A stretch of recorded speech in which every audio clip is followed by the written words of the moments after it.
है क्या क्या वो देख लेते हैं। हाँ, ये पूरा जो महल दिख रहा होगा वो आपके मानसिंह का महल है। मानसिंह जोधपुर का रहने वाला था। कहाँ का रहने वाला था? जोधपुर का रहने वाला था। जोधपुर से मानसिंह को निकाल दिया गया था।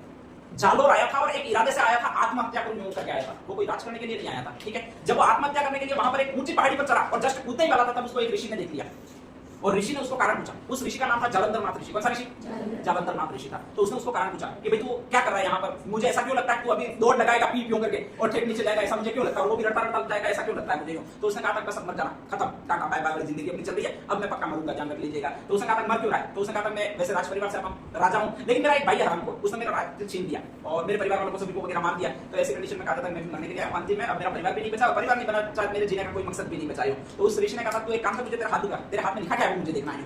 और कहा जाता है उसने हाथ दिखाया था अपना। इसने कभी भी आपको कोई हाथ दिखाओ दिखा देना, ठीक है। तो कहा जाता है उस ऋषि ने स्पेशली उसका हाथ देखकर कहा था कि तेरा तो भावी सम्राट बनना लिखा है और वो भी जोधपुर जैसी रियासत का बनना लिखा है, ठीक है। तो उसने कहा कब तक लिखा है? तो कहा जाता है 10-15 दिनों में लिखाई, ठीक है। बाकी ज्यादा कहीं नहीं, 10-15 दिनों में लिखाई ये कहा दिया था। और वो क्या है, ठीक है मैं 10-15 दिन तक यही रहूंगा। अगर मैं चाहता 10-15 दिनों में मैं राजा नहीं बना तो मैं फिर पीप करके दौड़ लगाऊंगा ही करूंगा और नीचे जाऊंगा ही तू ज्यादा, इसके बाद तेरा काम ज्यादा पापते हो।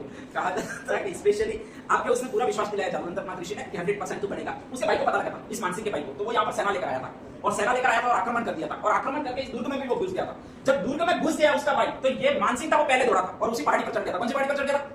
जालंधरनाथ ऋषि की तपोभूमि थी वहां पर, ठीक है। कि बस अब तो कूदना ही है। वो भाई जोधपुर में था, तूने कहा 15 दिन में सिंहासन पर बैठाएगा और ये तो सीधा सीधा यहाँ पर आ गया, ठीक। तो ऐसी कंडीशन में उस ऋषि ने वापस कहा कि 2 मिनट बस रुक जा, तेरा सिंहासन राज्याभिषेक करना दिखाई है, ठीक है। और वास्तव में पता नहीं कैसे फलीभूत हुआ कि वो रड़कर गिर के उसका भाई था वो मर गया और आगे राजा बना, वो मानसिंह बना जो जोधपुर का रहने वाला था। किस्मत चाहिए ना ऐसी चाहिए कि मरने जाओ तो भी राज सिंहासन लिखा हुआ हो, ठीक है। काम करो राज सिंहासन लिखा हुआ तो अलग है, मरने जाओ तो भी राज सिंहासन लिखा हुआ हो। ऐसी किस्मत थी आपके मानसिंह की थी। फिर कहा जाता है कि इस मानसिंह ने बहुत बड़ा उपकार माना। यहाँ के जालंधरनाथ ऋषि थे, उनका जो बाबा था आयस देवनाथ, उनका बहुत ज्यादा उपकार माना और इनको कहा कि तुम तो मेरे साथ चलो, बस मेरा भविष्य बताते रहो और कुछ मत करना। आयस देवनाथ की तपोभूमि या फिर उसका मंदिर बनाया स्पेशली, वो ले जाकर जोधपुर में बनाया, ठीक है। यहाँ पर भी उसी के महल बने हुए, हर साल यहाँ पर आता था, 10-15 दिन रुकता था। मानसिंह जब जोधपुर का राठौड़ राजा बना उसके बाद में वो मानसिंह जोधपुर राजा में